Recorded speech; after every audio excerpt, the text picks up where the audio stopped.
नमस्कार. मी तुम्हाला आज दाखवणार आहे फोडीचा दोडका. त्यासाठी दोडका असा उभे चिरून घेतलेला आहे, मुगाची डाळ घेतलेली आहे आणि घरी केलेला कांदा लसूण मसाला, लाल तिखट मीठ आणि हळद टाकलेली आहे. आता मी कढई तापायला ठेवते. कढई गरम झाली, त्यातलं तेल पण गरम झाले. मी त्याच्यामध्ये मोहरी तडतडली की लगेच जिरी घालून घेणार आहे.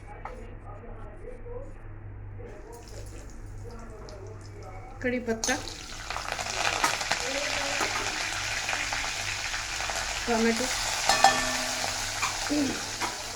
आणि मसाला चांगलं परतून घ्यायचं.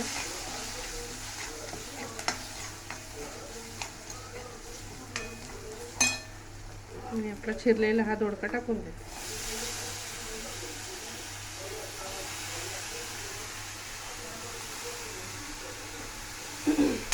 आणि लगेच मुगाची डाळ पण टाकून द्यायची.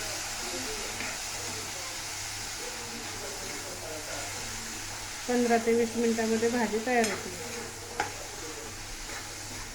किती पाणी पाहिजे त्यानुसार पाणी टाकायचं आपल्याला.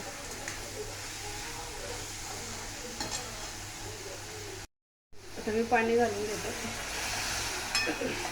आणि झाकण ठेवायचं गॅस बारीक करून.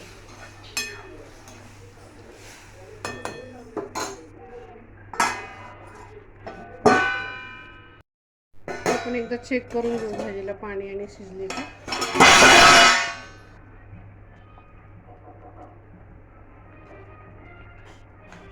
शिजतच आलेली आहे. आता 5 मिनिटांनी आपण गॅस बंद करू.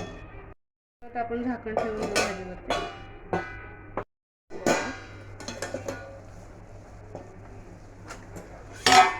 भाजी आपली आता खाण्यासाठी तयार झालेली आहे. गॅस बंद करून टाकू.